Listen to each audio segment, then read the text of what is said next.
ಉತ್ತರ ಕರ್ನಾಟಕದ Belgaum I think Saundatti ಗ್ರಾಮ ಅನ್ಕೊಂತೀನಿ. ಅಲ್ಲಿನ ಗೌರ್ಮೆಂಟ್ ಶಾಲೆಯಲ್ಲಿ ಮುಖ್ಯ ಶಿಕ್ಷಕ ಬಂದ್ಬಿಟ್ಟು ಐ ಥಿಂಕ್ ಮುಸ್ಲಿಂ ಇರ್ತಾನೆ.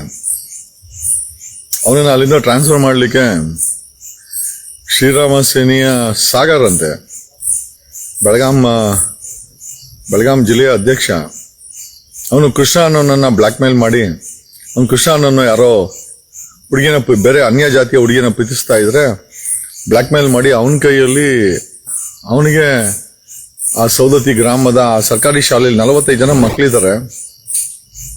ಆ ನೀರಿನ ಟ್ಯಾಂಕ್ಗೆ ವಿಷ ಬೆರೆಸಕ್ಕೆ ಅವನಿಗೆ ಒಪ್ಪಿಸ್ತಾನೆ. ಅವನು ಹೋಗಿ ಒಂದು ಶಾಲೆಯ ಬಾಲಕನಿಗೆ 500 ರೂಪಾಯಿ ಕೊಟ್ಟು ಸರ್ಕಾರಿ ಶಾಲೆಯಲ್ಲಿ ಆ 45 ಜನ ಮಕ್ಕಳಿದ್ದಂಥ ಶಾಲೆಯಲ್ಲಿ ಆ ನೀರಿನ ಟ್ಯಾಂಕಿಗೆ ವಿಷ ಬೆರೆಸಿ ಬಂದ್ಬಿಡ್ತಾನೆ. ಅವನಲ್ಲೇ ಆ ಹುಡುಗ ಶಾಲೆ ಬಾಲಕ ಇದನ್ನ ವಿಷಾನ ಬೆರೆಸಿ ಬಂದ್ಬಿಡ್ತಾನೆ ಬಾಟ್ಲ್ ಅಲ್ಲೇ ಬಿಸಾಕಿ. ಆಮೇಲೆ ಐ ಥಿಂಕ್ ಭೀಮಾಶಂಕರ್ ಗುಳೆ ಬೆಳಗಾಂ SP ಅರೆಸ್ಟ್ ಮಾಡಿದ್ದಾರೆ 3 ಜನನನ್ನ. ಪ್ರಶ್ನೆ ಏನಪ್ಪಾ ಅಂತಂದ್ರೆ ಏನಕ್ಕೆ ಇದನ್ನ ಮಾಡಿದ್ದು ಅಂತಂದ್ರೆ, ಅವನು ಹೆಡ್ ಮಾಸ್ಟರ್ ಮುಸ್ಲಿಂ ಅಂತೆ. ಅವನನ್ನ ಅಲ್ಲಿಂದ ಎತ್ತಂಗಡಿ ಮಾಡಕ್ಕೆ ಈ ಮಕ್ಕಳು ವಿಷ ಕುಡಿಸುತ್ತೋದ್ರೆ ನ್ಯಾಚುರಲ್ ಆಗಿ ಅವ್ನು ಎತ್ತಂಗಡಿ ಆಗ್ತಾರೆ. ಎತ್ತಂಗಡಿ ಮಾಡಕ್ಕೋಸ್ಕರ. ಆಮೇಲೆ ಇವ್ರು 3 ಜನ ಹಿಂದೂಗಳು. ಅವನಲ್ಲ ಲೇ ಮುತಾಲಿಕಾ, ನಿನಗೆ ಏನ್ ಸಾವು ಸಾಹಿತ್ಯ ಗೊತ್ತಿಲ್ಲ. ನಿಜವಾಗ್ಲೂ ಹೇಳ್ತೀನಿ, ಬರಬಾರ್ದು ರೋಗನೇ ನಿನಗೆ ಬರೋದು ಅಲ್ವೋ. ನಿನ್ನ ಗ್ಯಾಂಗು ಬೆಳಗಾವಿನಲ್ಲಿ ಏನೋ ಮಕ್ಕಳು ಓದೋ ಸ್ಕೂಲ್ಗೆ ವಿಷ ಬೆರೆಸೋರೆ. ಏನೋ ಹೊಟ್ಟೆಗೆ ಏನೋ ತಿಂತೀಯಲ್ಲ ಮುತಾಲಿಕ್. ಕರ್ನಾಟಕ ಕಾಂಗ್ರೆಸ್ ಸರ್ಕಾರ ಇವನನ್ನ ಜೀರ್ಣ ಮಾಡ್ಕೊಂಡಿದ್ದೀರಾ.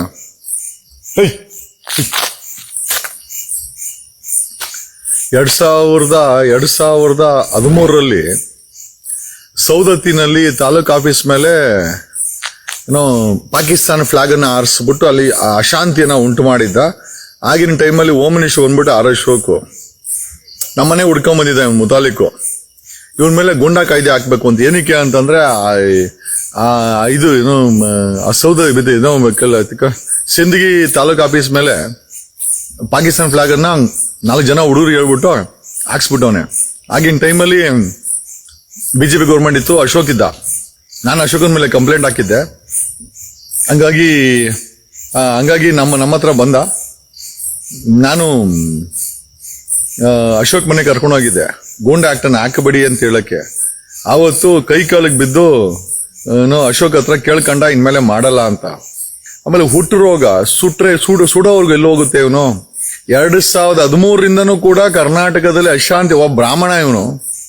ಒಬ್ಬರ ಬ್ರಾಹ್ಮಣ ಜನಾಂಗ, ಮರಾಠಿ ಬ್ರಾಹ್ಮಣ ಇವನು.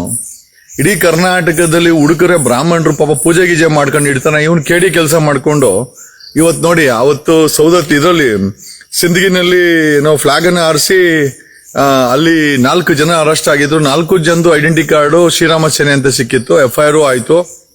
ಆಮೇಲೆ ಗುಂಡ್ ಹಾಕ್ಬೇಕು ಅಂತಿತ್ತು BJP ಸರ್ಕಾರ. ಬಂದ್ ನಮ್ಮ ಹತ್ರ ಬೇಡ್ಕಂಡ. ನಾನು ಅಶೋಕ್ ಹತ್ರ ಕರ್ಕೊಂಡೋಗಿದ್ದೆ. ಸೊ ಹಂಗಾಗಿ ಅಶೋಕ್ ಹತ್ರ ಕರ್ಕೊಂಡೋಗಿದ್ದೆ. ಅವತ್ತು ಗುಂಡ ಹಾಕ್ತು, ಇವನಿಗೆ ತಪ್ಪಿತು.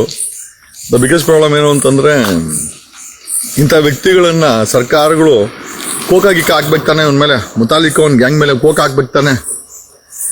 ಕಾಂಗ್ರೆಸ್ ಅವ್ರಿಗೆ ಒಂದು ಎಮೋಷನ್ಸು. ಅಲ್ಲೆಲ್ಲೋ ಉಡುಪಿ ಹತ್ರ ಎಲ್ಲ ಇವನನ್ನ ಕಾಸು ಕೊಟ್ಟು ಎಲೆಕ್ಷನ್ ನಿಲ್ಸಿದ್ರು. ಯಾರು ಅಂತ ಕಾಂಗ್ರೆಸ್ ಅವ್ರನ್ನ ಕೇಳ್ಕೊಳ್ಳಿ. BJP ಅವ್ರನ್ನ ಸೋಲ್ಸಕ್ಕೆ ಇವನನ್ನ ಬಳಸ್ಕೊಂಡಿದ್ರು. ಇವನ್ ಮೇಲೆ ನೋಡಿ, ಎಂತ BJP ಅವ್ರು ಬಂದ್ರು ಇವನನ್ನ ಏನೂ ಮಾಡಲ್ಲ. ಕಾಂಗ್ರೆಸ್ ಅವ್ರು ಬಂದ್ರು ಇನ್ನೂ ಚೆನ್ನಾಗಿ ಕಾಸಿಗಿಸ್ಕೊಟ್ಟು ಇವನಿಗೆ ಎಲೆಕ್ಷನ್ ನಿಲ್ಲಿಸ್ತಾರೆ. ಇವನು ಶಿಷ್ಯಂದ್ರು ಬೆಳಗಾವಲ್ಲಿ ಆ 45 ಜನ ಮಕ್ಕಳಿಗೆ ವಿಷ ಹಾಕೋರೆ. ಅಲ್ಲಿ ಹೊಟ್ಟೆಗೆ ಏನೋ ತಿಂತಿರಲ್ಲ ಹಳೆ ಬೇವರ್ಸಿಗಳ. ನೀವು ಶ್ರೀರಾಮ ಸೇನೆ ಅಂತ ಹೆಸರಿಕೊಂಡು ರೋಲ್ ಕಾಲ್ ಗಿರಾಕಿಗಳು. ಹಿಂದೂ ಮಕ್ಕಳನ್ನ ಸಾಯಿಸೋರು ನೀವು ಶ್ರೀರಾಮ ಸೇನೆಯವರ. ನಿಮ್ಮಂತ ಹಳೆ ಬೇವರ್ಸಿಗಳನ್ನ ಜನ ಮತ್ತೆ ಸರ್ಕಾರ ಆ ಊರ್ಗ್ ಹೋಗ್ರಿ. ಅವ್ರ ಪೇರೆಂಟ್ಸ್ ನಿಮ್ಮನ್ನ ಅಡ್ಡಡ್ಡ ಸಿಗ್ದಾಕ್ತಾರ. ಹೋಗಿ ನೀವು ಅವ್ರ ಕೈಗೆ ಸಿಕ್ಕಿ ನೀವು ನೋಡ್ರಿ.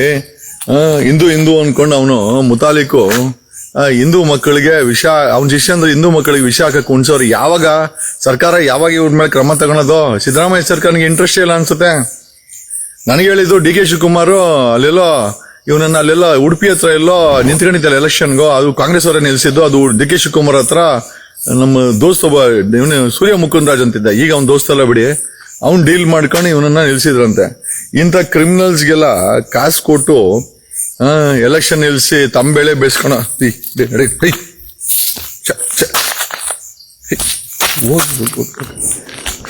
ಹಾಗೆ ಮುಟ್ಟಕ್ ಬರ್ತಾ ಇದೆ ಅಲ್ಲ.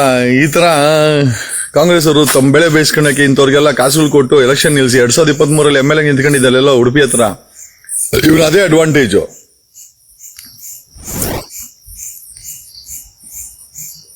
ಸರ್ಕಾರ ಶ್ರೀರಾಮ ಸೇನೆನ ಬ್ಯಾನ್ ಮಾಡಬೇಕು. ಮೋಸ್ಟ್ಲಿ ಡಿ ಕೆ ಶಿವಕುಮಾರ್ ಇದಕ್ಕೂ ಅಡ್ಡ ಬರ್ತಾರೆ. ಕಾರಣ ಯಾಕೆಂದ್ರೆ ಡಿ ಕೆ ಶಿವಕುಮಾರ್ ಚೆನ್ನಾಗಿ ಅವನು ಮುತಾಲಿಕು ಅಂತ ನಾನು ಕೇಳ್ಪಟ್ಟೆ. ಪ್ರಶ್ನೆನೇ ಇರಲಿ, 45 ಜನ ಮಕ್ಕಳನ್ನ ಹೊಗೆ ಹಾಕ್ಬಿಟ್ಟಿರೋರು, ಬೇವರ್ಸಿ ನನ್ನ ಮಕ್ಳು ಇವರು. ಇವ್ರ ಮೇಲೆ ಕೋಕಾ ಹಾಕಿ ಎನ್ಫೋರ್ಸ್ ಕೋಕಾ ಅಂದೆಮ್ಮ. ಹಿಂದ್ಗಡೆ ಏನೋ ಲೈಟ್ ಬರ್ತಾ ಇದೆಯಲ್ಲ, ನಾನು ಅದನ್ನೇ ಅಬ್ಸರ್ವ್ ಮಾಡ್ತಾ ಇದ್ದೀನಿ, ನನಗೂ ಗೊತ್ತಾಗ್ತಲ್ಲ ಏನು ಅಂತ. But whatever it is there, Sri Rama ಸೇನೆನ ಬ್ಯಾನ್ ಅಲ್ಲ, ಇವ್ರುಗಳನ್ನ ಇವ್ರ ಮೇಲೆ ಕೋಕಾ ಹಾಕಿ ಗುಂಡೆ ಹಾಕಿ ಮುತಾಲಿಕ್ನು ಅರೆಸ್ಟ್ ಮಾಡಬೇಕು. ಇವ್ನು ಯಾವನ ಹಳೆ ಬೇವರ್ಸಿ ಯಾರೋ ಸಾಗರ್ ಅಂತೆ, ಬೆಳಗಾಂ ಶ್ರೀರಾಮ ಸೇನೆ ಅಧ್ಯಕ್ಷ ಅಂತೆ, ಹಲ್ಕಟ್ ನನ್ನ ಮಗ. ಅನ್ಯಾಯವಾಗಿ ಅವ್ರ ಮಕ್ಕಳೇನು ಸುತ್ತೋಗಿದ್ರೆ ಆ ಮುಸ್ಲಿಂ ಹೆಡ್ ಮಾಸ್ಟರ್ ಮೇಲೆ ಬಂದಿರೋದು. ಅಂದ್ರೆ ಆ 45 ಜನ ಮಕ್ಕಳನ್ನ ಸಾಯಿಸ್ಬಿಟ್ಟು ಮುಸ್ಲಿಂ ಅವ್ರು ಸಾಯಿಸ್ದ ಅಂತೇಳಿ ಹಿಂದೂ ಮತ್ತೆ ಮುಸ್ಲಿಂ ಅವ್ರು ಗಲಾಟೆ ಮಾಡ್ಸಕ ಈ ಹಳೆ ಬೇವರ್ಸಿಗಳು ಕೆಲಸ ಮಾಡ್ತಾ ಇರೋ. ಸರ್ಕಾರ ಮೌನವಾಗಿದ್ರೆ ಹೆಂಗ್ರಿ? ಎಲ್ಲಾ ಮಾಧ್ಯಮಗಳು ಬರ್ತಾ ಇದೆ, ಹೆಡ್ಲೈನ್ಸ್ ಆಗಿದೆ ವಿಚಾರ. ಏನು ಕ್ರಮ ತಗೊಂಬಿಡಿ, ಹಾಕಿ ಅವ್ನಿಗೆ ಬೇಡಿ ಹಾಕಿ, ಅವ್ನ ಮುತಾಲಿಕನ್ಗೆ ಬೇಡಿ ಹಾಕಿ. ಫಸ್ಟ್ ಮೋಸ್ಟ್ ಇಂಪಾರ್ಟೆಂಟ್, ಅವ್ನ್ ಬೇಡಿ ಹಾಕಿ, ಒಳಗಡೆ ಹಾಕಿ. 45 ಜನ ಮಕ್ಕಳಿಗೆ ವಿಷ ಹಾಕಿ. ಅದೆಲ್ಲ ಬಡವ್ರ ಮಕ್ಕಳು, ಬಡವ್ರ ಮಕ್ಳು ಎಲ್ಲೋಗ್ಬೇಕು ಈ ಬೇವರ್ಸಿ ನನ್ನ ಮಕ್ಳ ಹತ್ರ. ನಿಮ್ ಯೋಗ್ಯತೆಗೆ ನೀವೆಲ್ಲ ಹಿಂದೂ ಅಂತ ಹೇಳ್ಕೊಂಡು ರೋಲ್ ಕಾಲ್ ಮಾಡ್ಕೊಂಡು ಜೀವನ ಮಾಡ್ತಿರಲ್ವೋ. ಪ್ರಾಣಗಳು ತೆಗೆಯಕ್ಕೆ ವಯಸ್ಸಲ್ಲ. ಗೌರಿ ಲಂಕೇಶ್ ಕೇಸಲ್ಲಿ ಮುತಾಲಿಕ್ನ ಸಿದ್ದರಾಮಯ್ಯ ಅವತ್ತು ಅರೆಸ್ಟ್ ಮಾಡಬಹುದಾಗಿತ್ತು, ಅರೆಸ್ಟ್ ಮಾಡ್ಲಿಲ್ಲ. ಸಿದ್ದರಾಮಯ್ಯನವ್ರು ಏನಕ್ಕೆ ಇವನನ್ನು ಬೆಳೆಸ್ತಾ ಇದ್ದೀರಾ ನೀವು? ನಮ್ಗೆ ಗೊತ್ತಾಗ್ತಾ ಇಲ್ಲ. 45 ಜನ ಮಕ್ಕಳು ಹೊಗೆ ಹಾಕ್ಬಿಡೋರಲ್ರಿ ಸಿದ್ದರಾಮಯ್ಯನವ್ರೆ. ಇಂಥ ಹಳೆ ಬೇವರ್ಸಿಗಳಿಗೆಲ್ಲ ಕೋಕಾ ಹಾಕಿ ಅವನ ಮೇಲೆ, ಮುತಾಲಿಕನ ಮೇಲೆ ಹಾಕಿ. ಧನ್ಯವಾದಗಳು ಕರ್ನಾಟಕ. ಇಂಥ ಬೇವರ್ಸಿಗಳಿಗೆಲ್ಲ ಕಣ್ಮುಚ್ಕೊಂಡು ಕೂತ್ಕೊಂಡಿದೆ ಸರ್ಕಾರ ನೋಡಿ. ನಾವು ಮಾಡಿದ್ರೆ ಇಮಿಡಿಯೇಟ್ ಅರೆಸ್ಟ್ ಮಾಡಿ ಹೊಡೆ ಹಾಕ್ಬಿಟ್ಟಿರೋರು. ಇವನ್ ಮುತಾಲಿಕ್ ಅಲ್ವಾ? ಬೆಳೆಸ್ತಾರೆ ಕಾಂಗ್ರೆಸ್ ಅವರು. ಬೆಳೆಸಿ ಡಿ ಕೆ ಶಿವಕುಮಾರ್ ಬೆಳೆಸಿ.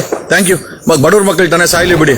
ಡಿ ಕೆ ಶಿವಕುಮಾರ್ ಬಡವ್ರ ಮಕ್ಕಳು ತಾನೆ, ಏನು ಮಾಡಕೋಬೇಡಿ. ಅವ್ನ ಎಲೆಕ್ಷನ್ ಅಲ್ಲಿ ಬೆಳೆಸ್ಕೊಳ್ಳಿ ಮುತಾಲಿಕನ್ನ. ಅವ್ನ ಶಿಷ್ಯಂದ್ರು ವಿಷ ಹಾಕ್ಲಿ. ಅವ್ನ ಶಿಷ್ಯಂದ್ರು 2014 ಸಿಂಧಿಗಿನಲ್ಲಿ ಫ್ಲಾಗ್ ಕಟ್ಟಿದ್ರು. ಇನ್ನು ಮನೆ ಆಳ್ ಕೆಲಸ ಕರ್ನಾಟಕದಲ್ಲಿ ಮಾಡ್ತಾ ಇರಲಿ, ನೀವು ನೋಡ್ಕೊಂಡು ಸುಮ್ಮನೆ ಇರಿ. ಧನ್ಯವಾದಗಳು ಕರ್ನಾಟಕ. ಇಂಥ ಸರ್ಕಾರ ಇರ್ಬೇಕಾದ್ರೆ ಇನ್ನೇನು ಎಕ್ಸ್ಪೆಕ್ಟ್ ಮಾಡೋಕ್ಕಾಗುತ್ತೆ? Thank you. ನಮ್ಮ ಯೂಟ್ಯೂಬ್ ಚಾನಲ್ ಅನ್ನು ಸಬ್ಸ್ಕ್ರೈಬ್ ಮಾಡಿ ಹಾಗೂ ಫೇಸ್ಬುಕ್ ಮತ್ತು ಇನ್ಸ್ಟಾಗ್ರಾಮ್ ಅನ್ನು ಫಾಲೋ ಮಾಡಿ.